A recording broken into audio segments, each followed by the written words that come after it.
So as I said, we're going to introduce SVMs, support vector machines. We're going to give you a really, really fast history of them.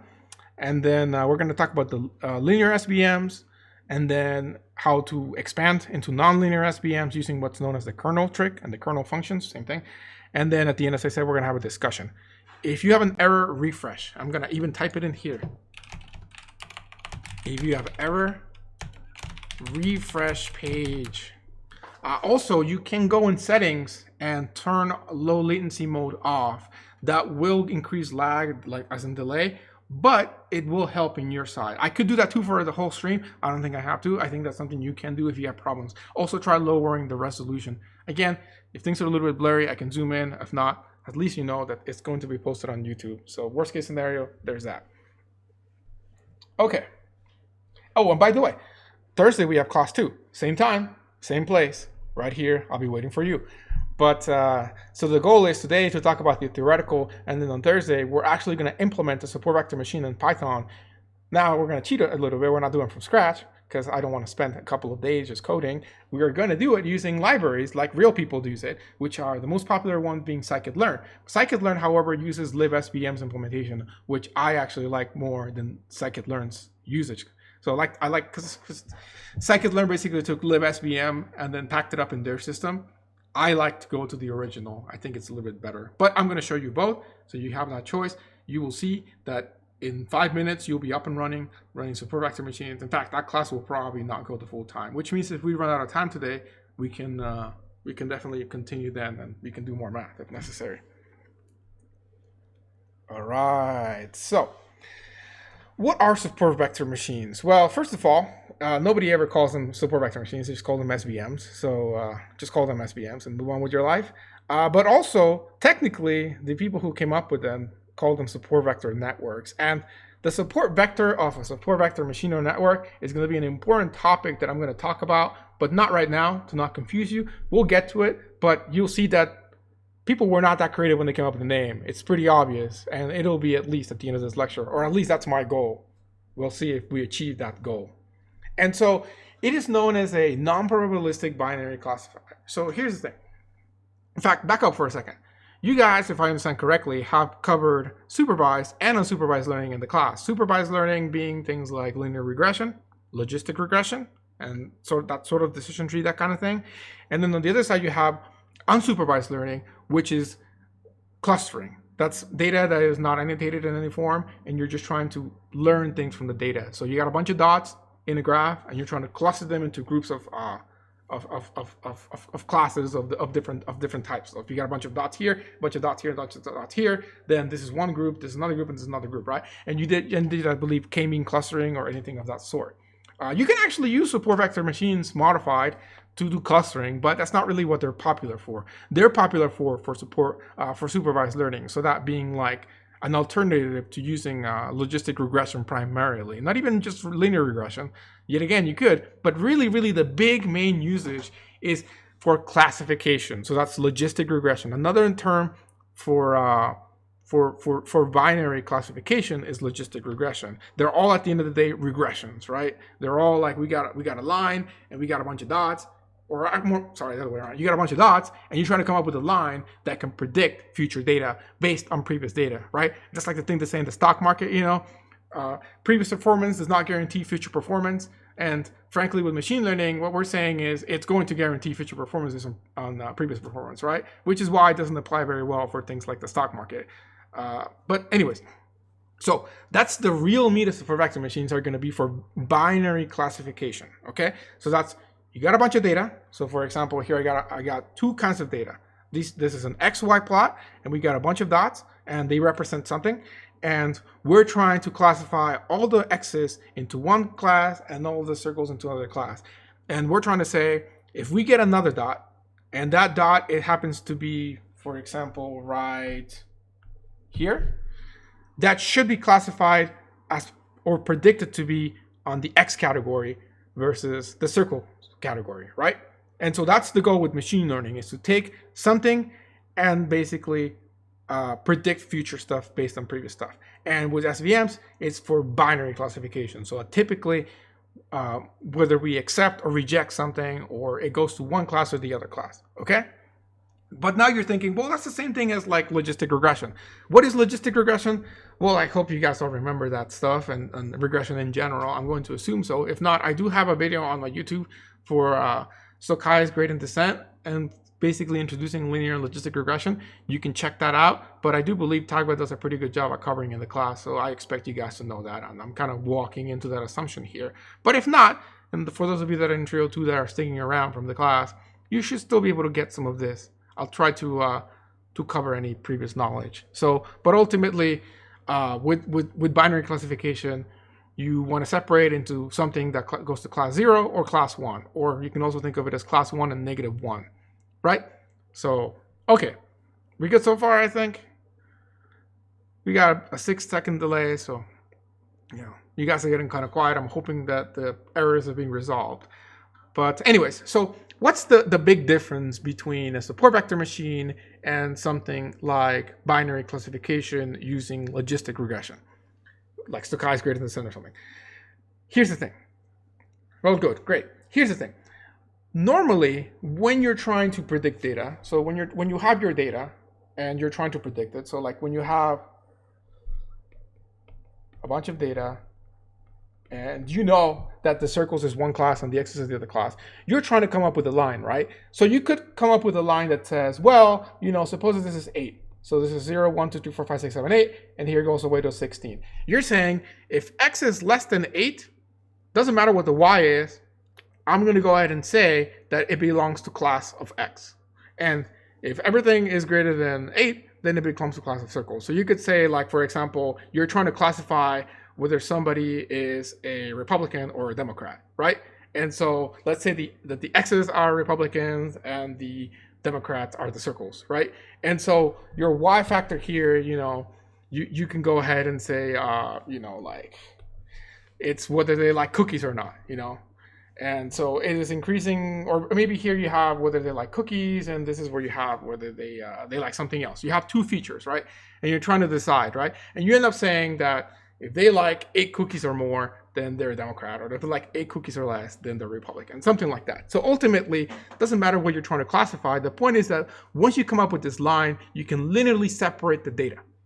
However, there can be more than one solution to your problem, right? I could go ahead and come up with a line like that. I could also even come up with a line like that. And they're both 100% accurate, at least with the training examples that I'm giving it. Now, I could also come up with a not so efficient line that maybe does something like this. Now, that's not so efficient because, like, let's say that I'm saying that here are the x's and here are the circles. Well, I'm getting one error on the x's, because this x is going to be classified as a circle. And then I'm getting 2 errors here on the circles because they're going to be classified as x's. So ideally, we don't want to have that line, right? We want our machine learning algorithm to not come up with this line, but instead to come up ideally with one of the other lines, because a line like this,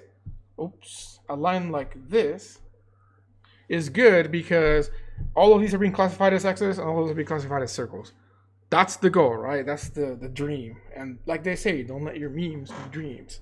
So linear regression will find the line, but it'll find a line, like a line. It's just a line. It's not a plane. It's nothing. It's just a line, right? It's linear regression, right? Logistic regression. It'll find the line that separates the data. It doesn't put a sort of preference on which line it is. So if we look at the example that I drew here last night, all of those 3 lines there, the green line, the blue line, and the purple or pink line, they all work with 100% accuracy. You put your confusion matrix, everything is good. No false positives, no false negatives, everything is good. No true positives, or all true positives and all true negatives, okay? So that's all it ends at. But I would say, and I think you guys would agree on chat, that the purple line is a much better line to use for this data than either the blue line or the green line. Would you agree on me on that, and why? Go on, chat. Interact with me. Why do you think that the purple line or pink line is a better line to separate the data than the green or blue lines? Anyone else getting buffering just now? If you're getting still buffering, just refresh. So chat, jump in, here or on Discord. Why do you think? And if you don't know, then take a guess. It's perfectly fine. It's all right to be scared. Remember, there is no courage without fear.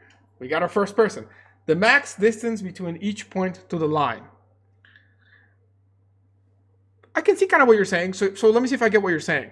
You're saying you want to have the line to be as furthest away from all your points as possible. Well, that's okay, but then what if I just put a line that was like just completely off the page, like over there? That has a lot of distance away, right? And that's not a good line.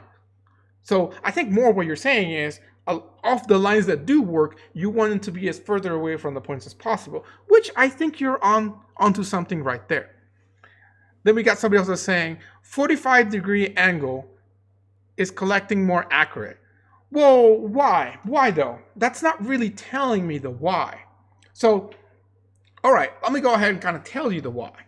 And I think maybe you guys are getting it, you're just not kind of verbalizing it correctly. And so the reason why is because it gives it more of a buffer for data to, so if you have another circle, for example, that came up here, you know, the green and the purple line would be okay with that, but the blue line would have an error. Similarly over here, the blue line would have an error, but the green and purple would be okay.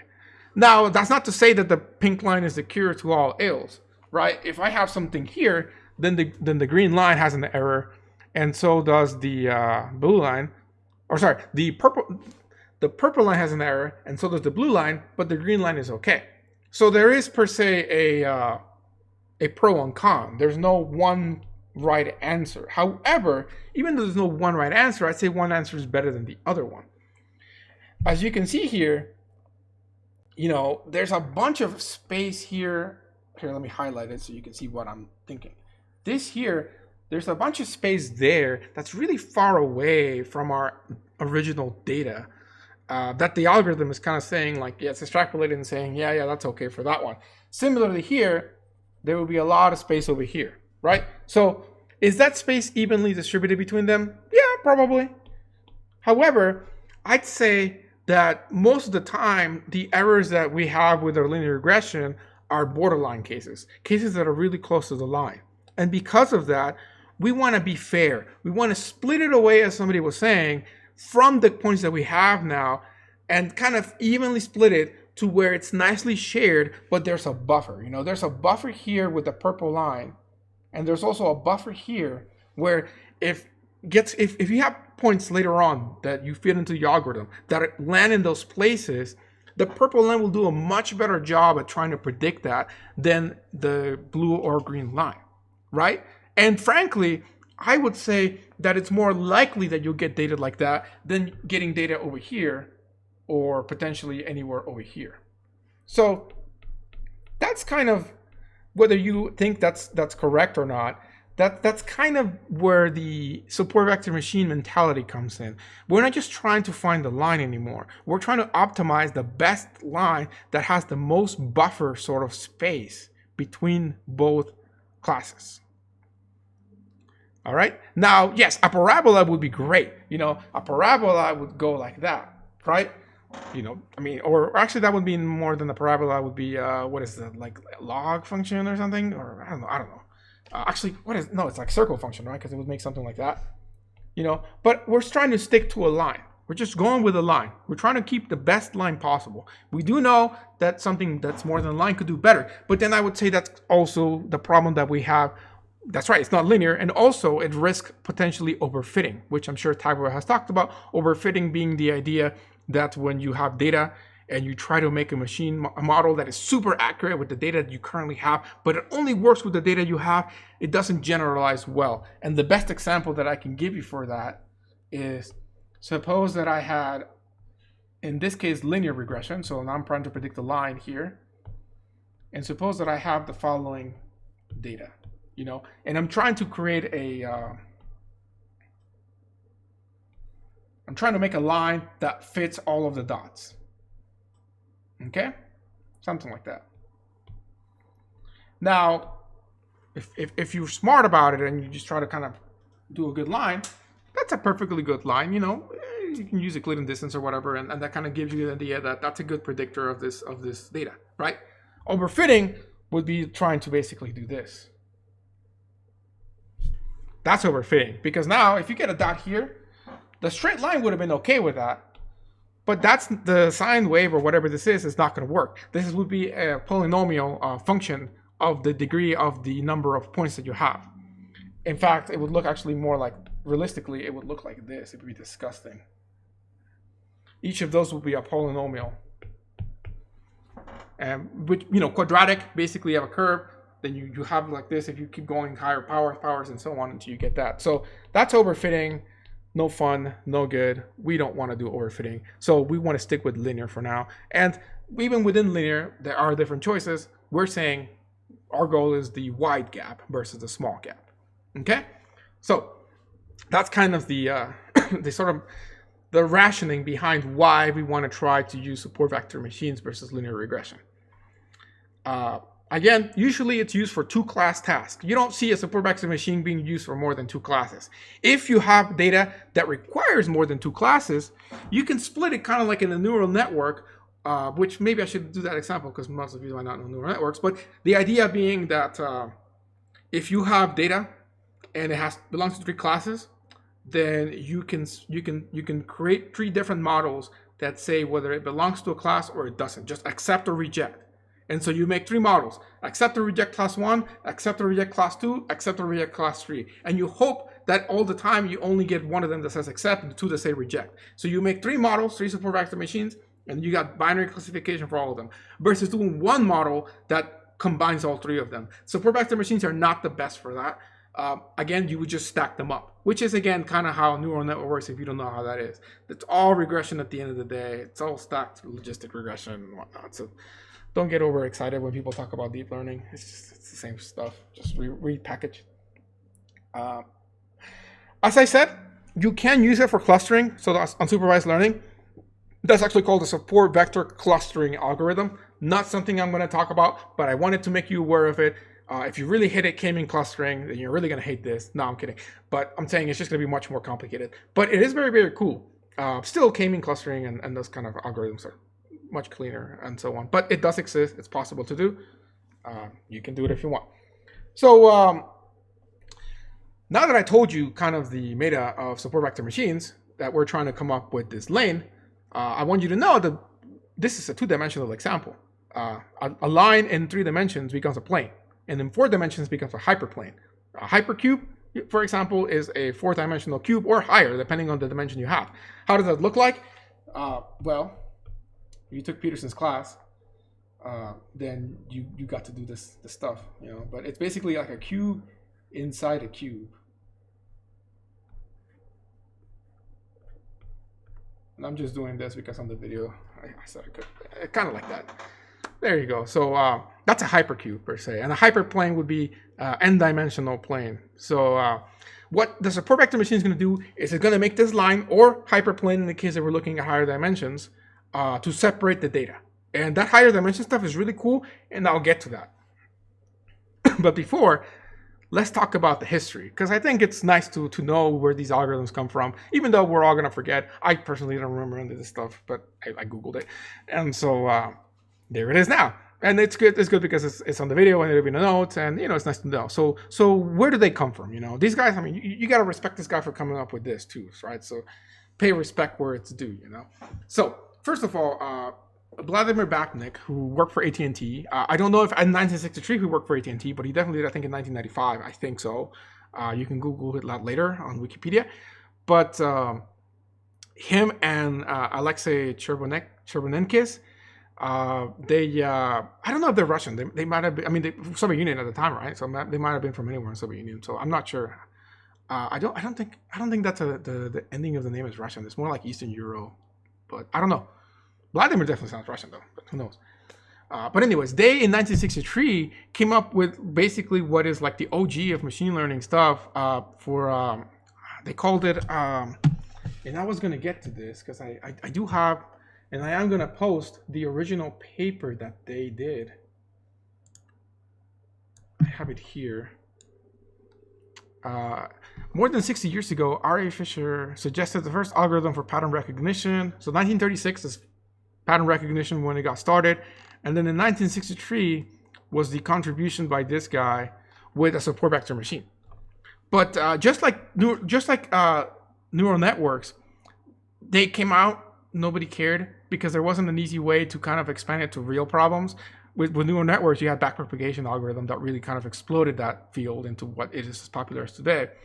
But with support vector machines, something similar happened. They were very cool, but they were kind of limited to sort of two-dimensional space and kind of not that useful or very, very slow. So it wasn't really until 1992 to 1995 when Isabelle Guyon came in and worked with Bachnik, the OG guy, and they made it work for nonlinear stuff using what's known as the kernel trick. And I'll get to the kernel trick.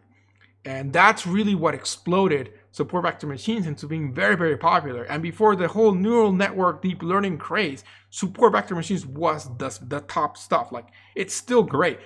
I would say linear regression is nice because it's easy to learn. But I'd say of the algorithms that are easy to learn and easy to use, support vector machines is the top one that will it'll meet your expectations over exceed them. It's great. It's a great thing to use. It's very easy. On Thursday, you'll see that. I'll get you going with it with actual code to actually run it. We are getting a little bit of buffer lag. So wait a second. Okay, I think we're good. But yeah, it's great. So don't just throw it away and be like, neural networks, deep learning. No. So for vector machines, you got to respect them.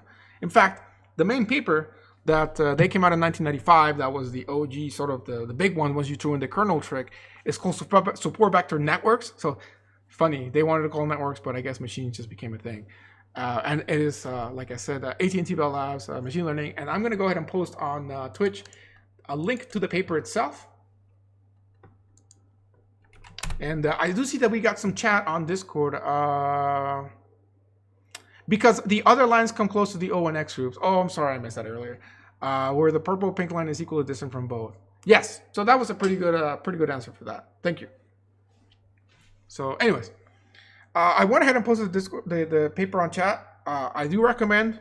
Obviously, it's mathy and hardcore, but I do recommend you take a look at it later on your own time. Read it, or at least look at it. Ooh, we have 0.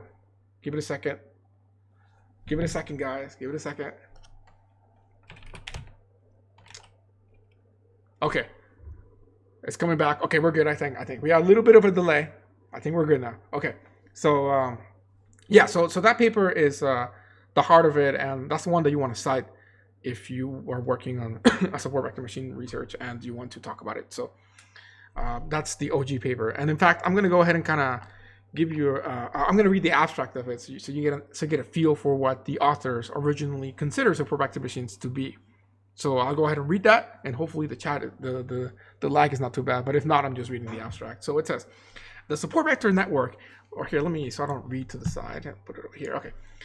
The support vector network is a near learning machine for 2 group classification problems. So see, they were talking about 2 groups already, which is binary classification. The machine conceptually implements the following idea. Input vectors are non-linearly mapped to a very high dimensional feature space. We'll talk about that, don't worry. In this feature space, a linear decision surface is constructed. Linear decision surface, you can think of that as a plane. Special properties of the decision surface ensure high generalization ability of the learning machine. So that means it fits well, there's no overfitting, but it fits well. The idea behind the support vector network was previously implemented for the restricted case where the training data can be separated without errors. So that means it's linearly separable data. We here extend this result to non-separable training data. So they extend it to non-linearly separable data using the kernel trick. High generalization ability of support vector networks utilizing polynomial input transformations, so that's talking about kernel functions, don't worry, is demonstrated. We also compare the performance of support vector machines to various classical learning algorithms. You'll see that in papers usually when they introduce some different algorithm, they compare it so they can see who's faster, who's better, right? Otherwise, I could be like, yo, this amazing machine learning algorithm is great, blah, blah, blah. You don't compare it to actual stuff that is out there. People will laugh at you because they'll be like, well, we don't know if it's better or not. So, that's why people compare it. And it says at the end, classical learning algorithms that all took part in the benchmark study of OCR. optical character recognition. So it's very popular for OCR. Surprise, surprise. I did my dissertation on OCR, so of course I looked at support vector machines.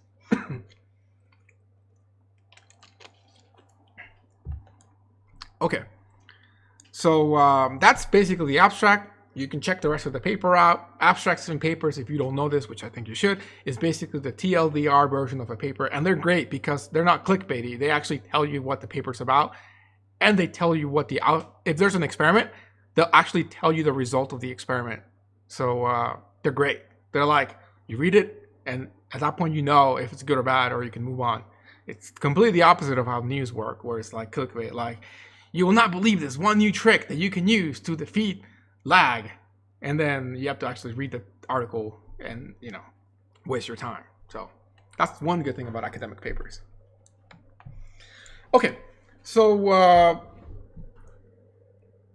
let's go ahead and jump right into a support vector machine, and this is going to get a little bit mathy, and I'm going to try to kind of flow through this, which is why I wrote it ahead of time to kind of get there faster. But do stop me and I'll try to clarify as far as I can without spending too long. Mostly because I want you to understand how it works. Mostly once we talk to the margin. So yeah, okay. I'm going to zoom out a little bit because it'll be easier to see. So first of all, we still have our data as a vector of input. And why is it a vector and not just a single value? Okay, if you're just talking about 2D space, x, y, you know, you have x potentially being whether something is a feature, so like some value, and then y is the class, so like 0 or 1, you know, or 1 or -1. So 1 being accept, -1 being reject, or 1 being it belongs to the Democrat Party, and -1 becomes the Republican Party. And your x is going to be what you're classifying on. So if they eat cookies or not, or how many cookies they eat, right? That's in 2-dimensional. But suppose that you want to do like 10 features. So suppose that you're really trying to predict whether somebody's political affiliation is. And so what you do is you get a bunch of data from them, like their age, their income. Some of these are quantifiable. If not, you got to make them quantifiable. Some of them are just binary things, like whether they are employed or unemployed. But other things can be linear. So for example, their age, you know, it's a number that can go from anywhere from, like, I guess 0, although I guess, I don't know, you're born with a political affiliation, that's kind of weird. Let's say they're 18 because they can vote, and all the way to like 110, which is at that point F in the chat because you're probably gone. But anyways, so ultimately you make a list of these, right? And those are all your x's. So it doesn't have to be just, you know, 2-dimensional. It's an entire vector of them. So you'll see me use the word vector a lot. That just means that I'm generalizing the idea of, you know, I know that Tataba likes giving this example. The square footage of the house, and I use it too. The square footage of the house, as that increases, the price of the house increases, right? So that's just saying the relation of the price compared to the square footage of the house, right? But I could also add more features in there, like the number of bedrooms, right? So now I have 2 x's for 1 y. So that's a little vector that I have of them. So I'm seeing here, I can have a vector with as many features as I want, because ultimately you're going to run your support vector machine. You may run it on 1 feature, 100 features. Usually we like to think, at least in the general sense, the more features we have, the better, because it means we know more about the problem so that we can find some of those actual features that are useful, right? Some features are useless, and there are algorithms, if you take a machine learning course, that actually tell you which of the features are actually relevant and which of them are useless and you can discard. And I know Daniel was working with Fatmas on some case data, and I do believe that he was actually involved in that, trying to get rid of useless features, because they had like, I don't know, like 5,000 features, and it was just way too much. And at that point, you just have redundancy and noise. And you want to clean it down to like maybe 200 really good features that you can actually use to predict. So like, if you're trying to predict whether somebody's Republican or Democrat, and you have whether they have seen Star Wars or not, you will see that, I mean, who knows? Maybe like there's a political affiliation in that, but more than likely it's irrelevant to the problem, right? So you want to get rid of those features because they just add noise, and they're useless, and they might actually skew the data in a pointless way. But that's a really hard thing to do. So I'm not saying it's something easy to do, but that's just saying it's besides the point. I'm trying to give you a broad view of other things that can get involved. But anyways, so that's what X is going to be. It's going to be our p-dimensional real vector, okay? And so we have a number of these. Each of these represents So let me turn my highlighter on so I can highlight because the laser point doesn't work. So each of these represents each data point that we have. So if you have 100 points, 100 examples that we can train our machine learning model on, then there's going to be x1, x2, x3, and each of those are a vector. If we have 100 features or 1,000 features, then x1 has 1,000, x2 has 1,000, x3 has 1,000. Y, however, is going to be binary classifications. It's going to be 1 or -1, okay? We're good on that. It's a lot of stuff, but I hope we're good. I mean, again, I assume that you covered a lot of this stuff already. Otherwise, I mean, I'm teaching you machine learning from scratch in an hour and 15. It's kind of tough. So, again, we're not just finding a line now. We're trying to find a margin. We're trying to find the biggest gap that we can with our line between both classes of data. So I went ahead and took a picture here of, and I was lazy. I could have actually imported the image, but whatever. I think this is from Wikipedia. Of two data sets, or sorry, the same data set, but two classes. We have blue and green.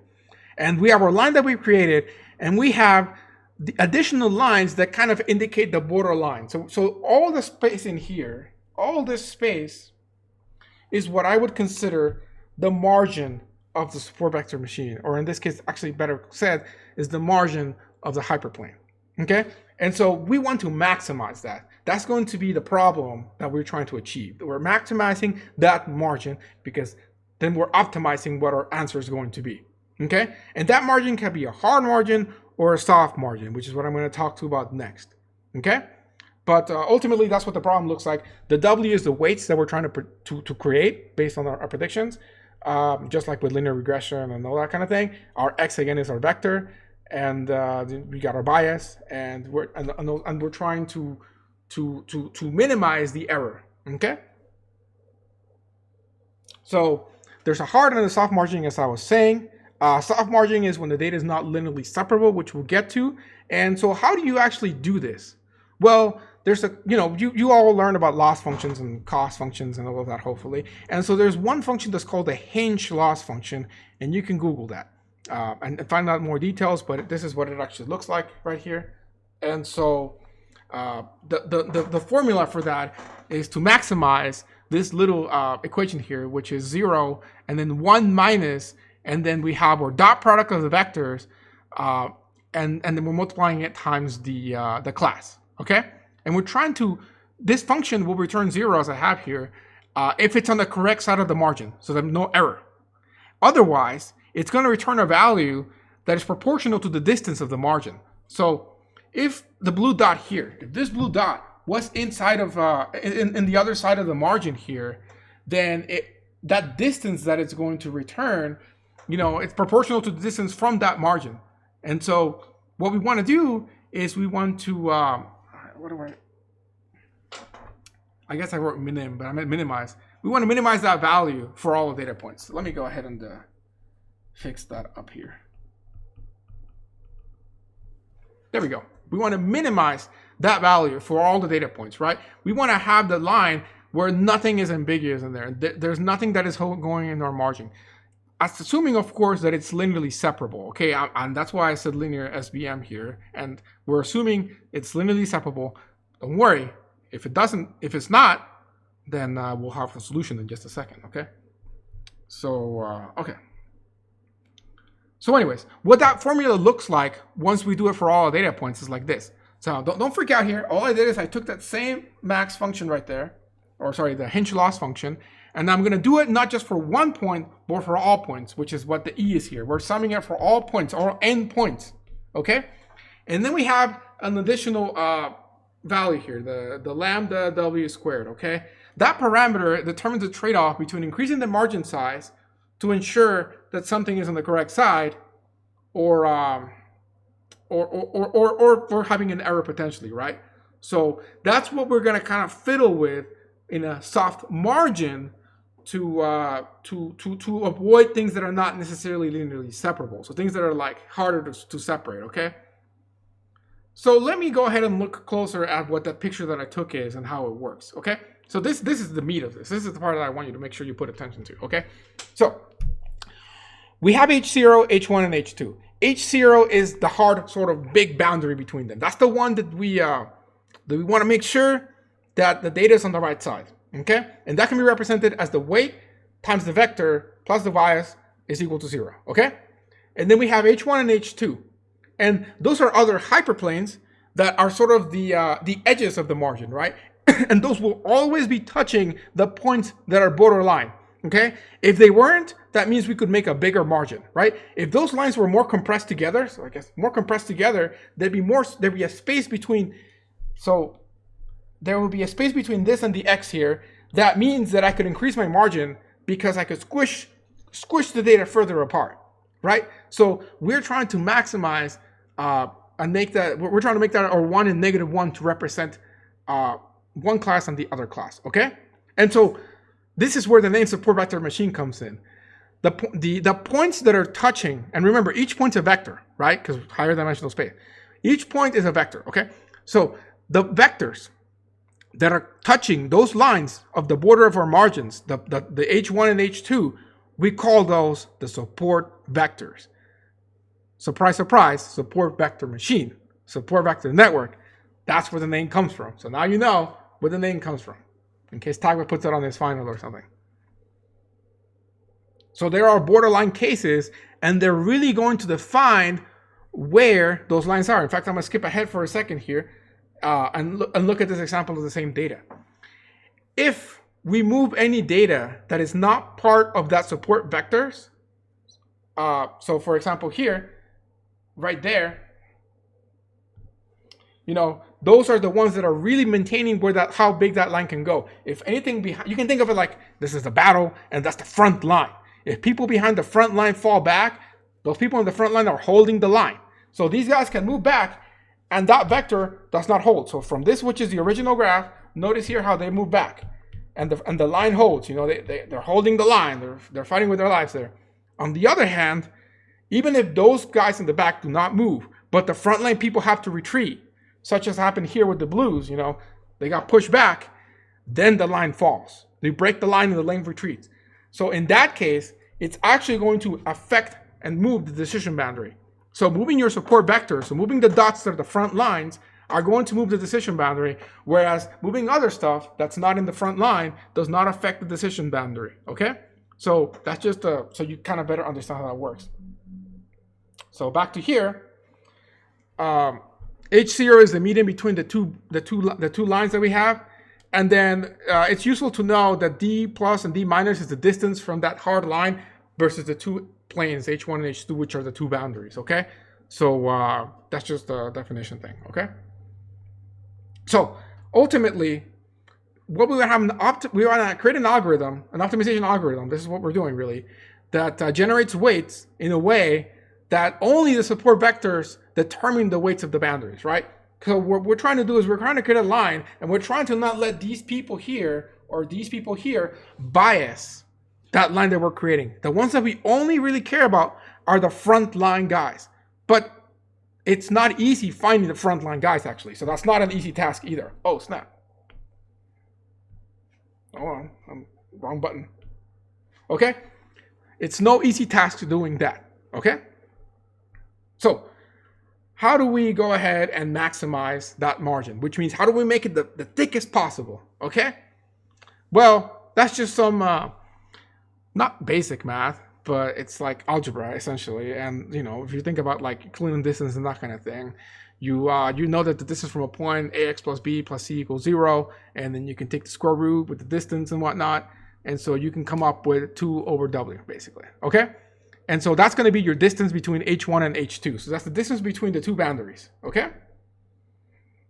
And so what we need to do is we need to minimize W to maximize the margin, okay? That would, because that's the division, right? It's 2 over W. So if W becomes smaller, you know, that number becomes bigger. If W becomes like 100, then this becomes literally like 2%, right? 0.02.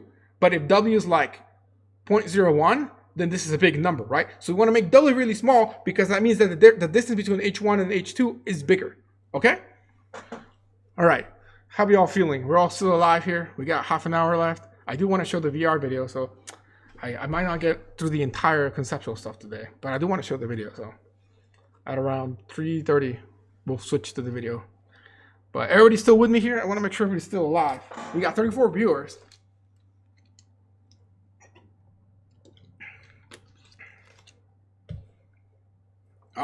All good. Nice. Thank you. Thank you. Nice slash. All right. So, okay. So we got to minimize that W, right? And so what I did is I kind of wrote what that's saying is we want to make it, since we know that the H1 and H2 is this formula equal to 1 and equal to -1, we just copy paste that over here. In fact, I copy pasted when I did the note, and I put it, you go ahead and just, and combine that and make one equation, which basically tells you that x, by the way, xw, what that's saying, that little dot there is dot product. You're trying to make the dot product of the vector of the features versus the weight. Basic machine learning thing, you know, you multiply your x1 times w1, x2 times w2, x3 times w3, x1 to x3 being the vector, you know, which we just summarize as x times w, okay? Sometimes the other notation that you will see with vectors is, you see, I don't like putting it because I'm lazy, but you see this little arrow on top of that, and that sort of signifies that it's a vector. So, yes, okay. All right, so ultimately, because it can be 1 or -1, this can essentially become a quadratic equation, right? All I did here is technically here, I don't want to scare you. This is easy. You know, the answer to this is, you know, we subtracted 1 from both sides, and that's how it became 0. Because of that, it means that this is a quadratic equation, ultimately. And which means there's two answers, right? Quadratic function, right? And it's a constraint optimization program. And since it's quadratic, if you remember back to gradient descent, how you're trying to minimize the in the valley, that's the error, you know, it's going to be the lowest spot. You know, there's local minima and general and global minima. And the problem with algorithms where there's local minimas is that, you know, looking at it as a two-dimensional thing, suppose that this is what you're trying to do with machine learning. And so it's like a ball. You put a ball here, it's going to roll here. But if you put it here, it's going to roll here. If you put it here, it's going to roll here, right? But this is the global minima, and the other was the local minimas, right? And global minima means the least error in the output. And that's what we're trying to achieve with linear regression, is the least error. But here, that's not a problem, because it's always going to be a parabola, which it's really hard to actually it's, you know, to draw that. So for that, I'm going to turn into old school paper. So you got your plane here. Whoa, I should not have picked a green piece of paper. You got a plane, and you bend it like a pot, like a bowl. You bowl it like a bowl, and in a bowl, there's always one lowest point. Okay, and so that's essentially what is happening here. There's one global minima. And here you can see sort of the parabolic version of like a 2D view, and it's going to be there. And that's what you're trying to find. That's that global minimum. Because there's one, that means that whatever you use to find it, whatever gradient descent, whatever, you'll get there. It's a little bit harder than that, but it's the same concept. Okay. Essentially, if you want to Google this, because I do not want to spend time on that, it's called a Lagrangian multiplier method. And trust me on the solution, that's the solution you get. This formula right here. This is really important, and yet I'm going to hand wave it because I do not want to spend an hour deriving that. But I can post some notes of people doing that, and I could do that on my own time as well. But why do that? You know, people have done it, so it's all good.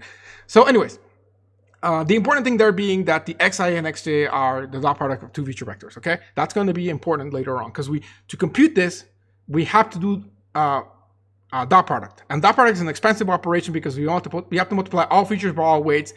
It's expensive, okay?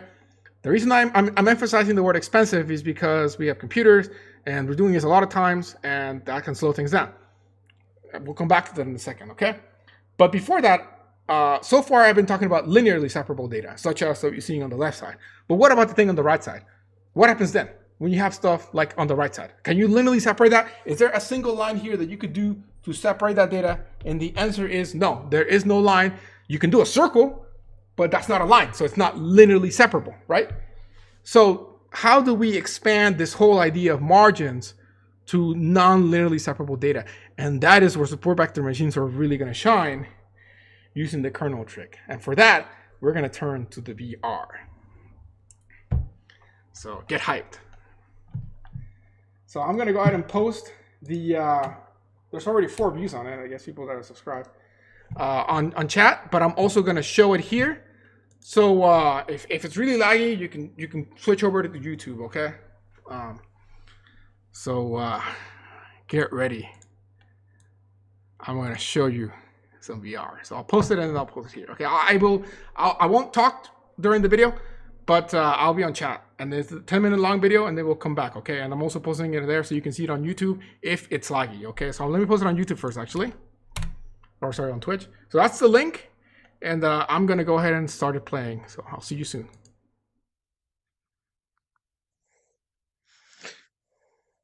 Okay, so welcome to VR. So I'm going to talk to you about the kernel trick, and the idea is to implicitly map inputs into higher dimensional space. So here we have a couple of inputs, and the idea is to classify all the red dots as one class and all the green dots as another class. But if we're looking at this as two-dimensional space, there's no easy formula that we could apply to this that could linearly separate the data. I mean, basic things. Could we do something like this? We could. But then if we say this is all the green ones, we have 4 errors. And up here we have 1, 2, 3, 4, 5, 6, 7, 8.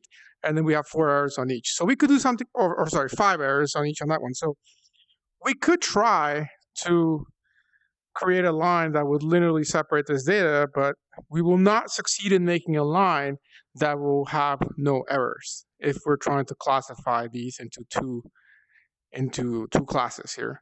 So the idea of the kernel trick is to increase the dimension of the feature space with the goal of trying to see if the data can be separated in a higher dimension. So let's go ahead and do that. Instead of visualizing this as two-dimensional data, let's go ahead and make it three-dimensional data. And so as you can see, if we look in that third dimension, it's very easy to separate the two classes. So before, when we were limiting ourselves to our two-dimensional world of X and Y, the data looked like it was just random, like there was no easy way of separating the data. But the moment that we added that third Z dimension, you can see that now all of a sudden, it's very easy to separate the data. Now, because it's three-dimensional data, at this point, we don't draw a line, right? We draw a plane to separate the data, like that. This is Tilt Brush, Google Tilt Brush, if you're interested.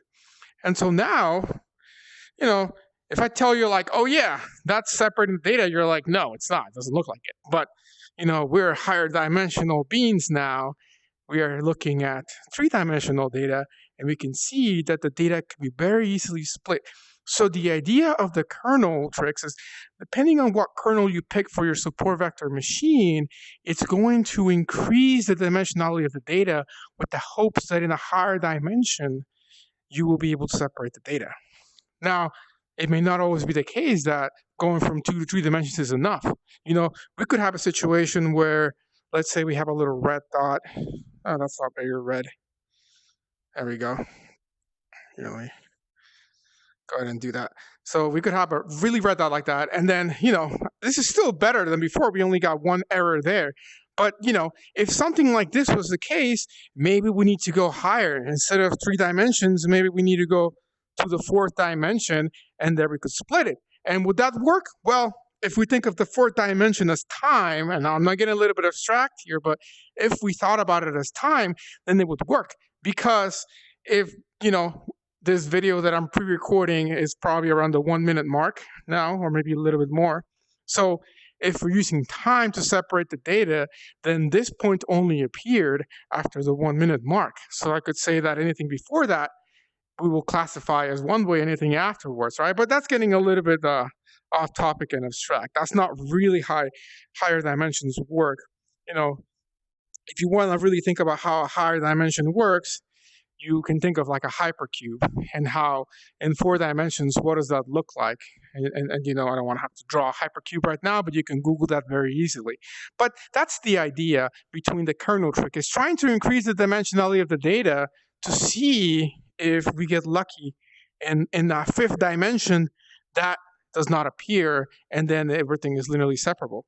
So just to make sure that you understand this, I didn't want to start with the other example because I think this is much easier to visualize. But let's think about 2-dimensional space, okay? So let's go ahead and, let me explain to you what actually one-dimensional space would be like. So with a one-dimensional graph would be the ones that you do where you draw a line. Hold on, there we go. So like you have a line, and then this line represents just data like 1, 2, 3, 4, 5, 6. And so you have a couple of dots. Maybe you have a dot here, you have a dot here, and a dot here. And this is just one dimension. So that means there's only an X, there's no Y. And so this means that there's a spot at 2, at 4, and at 6, right? And so with one-dimensional data, if you have something like this, so that means you have something at 1, 2, 3, 4, and then maybe this is 5, then 6, 7, 8, 9, then you can say, as long as X is less than 5, then that's one class, and X greater than 5 is another class, right? And that would work here. And if in one-dimensional data, this would be our classification line that we would come up with. Or in this case, with one-dimensional data, it's not a line, but it's just a dot. So this dot will represent whatever's on the left to separate as one class and whatever's on the right as another class. And so that's with one-dimensional data, just the same way that when we have something in 2 dimensions, I pick another color, we can draw, in that case, a line, right? Because that's 2-dimensional data, there's a line. 1-dimensional data, there's a dot. 3-dimensional data, there's a plane. And then 4th-dimensional line, per se, would be what's called a hyperplane, which, it goes into the hypercube. What does that look like? That's going to look like a cube, I think, but don't quote me on that. But anyways, the same higher dimensionality can be applied here. Because, here it's very easy to separate it because it's very linearly separable. But let's go ahead and take a look at this example. And I have to kind of line myself up so you can see the way that I'm looking at it. So the way that I'm seeing it here, and hopefully the colors are showing well, is it looks like we got some green dot here. Then we got what seems to be both green and, blue dot here. And then here we seem to have like both green and blue in the same spot here. And then we got some blue. And then we got some green in here, right? So the problem here is this can't be very easily linearly separable, right? Or, we could have something like this here. And so if we look at it, straight ahead, then there's no easy sort of dot that we can come up with to split the data, right? And so here we can't do that. But yet again, if we go from just 1 dimension to, in this case, just 2 dimensions, so instead of making it just a line graph, we're going to make it a 2D graph, which would be like this. So now we've got this as our Y. And maybe if we look at it, let me go ahead and lie down so you can see that better. So there we go. So now we're looking at it like an XY. This is still our original line was that one, so that's still our X, and here's our Y. And now is because now we went from 1 dimension, which would be a dot, to separate things, into 2 dimensions where it's a line. You can see here that I can go ahead and draw a line right there and linearly separate my data. I don't like that color. There we go. See? So that's the same idea as that, but in this case, going from 1 dimension to 2 dimensions. Okay? Could I go further than that? Yes, I could technically. Because suppose that, there was a blue dot here, and that's not the same blue, but close enough, there we go. So even going to 2 dimensions is still not enough to split it, right? But then if we go into 3 dimensions where we got our Z this way, and maybe it's not as obvious, but maybe once we turn it into 3 dimensions, that dot would be here like that. If that was like that after the 3rd dimension. And I know in the 1st dimension you're thinking, well, that doesn't look here. That's right. That's okay. Because in 1 dimension, you can't see the height. You would just see the X value. You don't see that height there. Only when you add that 2nd dimension do you get to see the depth. And that's when you basically do that. Well, in 2 dimensions, the depth here is just a Y. But which, that you could think of as the height. But then when we go in this direction, then you could actually see that this is separated from that, and then you could split it. So hopefully between that example and this example, you understand the concept of the kernel trick. Again, the idea is relatively straightforward. It's to take input, which does not look like it's linearly separable, and then apply a kernel function to it. And this kernel function is going to increase the dimensionality of the data,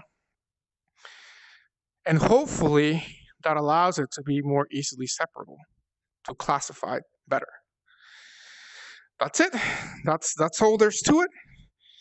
This is beautiful, actually. This tilt brush stuff. I think it's the future, to be honest. But I hope it actually it helps you understand better. But anyways, it's midnight. I got to teach you guys the class in about 12 to 14 hours. But for you, it's going to be literally an instant going from here back to the webcam. So I will see you all in a second. All right.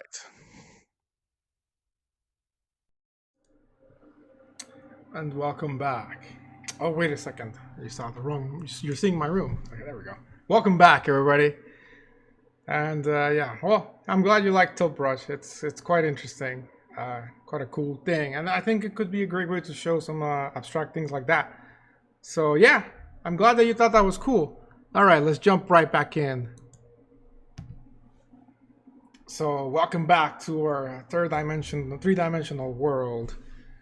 And so that is what the kernel trick essentially is. It's taking data, two-dimensional data, for example, and increasing the dimensionality of it to try to linearly separate it, okay? So rather than trying to do a parabola or something non-linear, we're just increasing the dimensions, and a line becomes a plane, and then it becomes a hyperplane when you increase the dimension, but it's still linear. You're never ever touching with SVMs non-linear stuff, okay?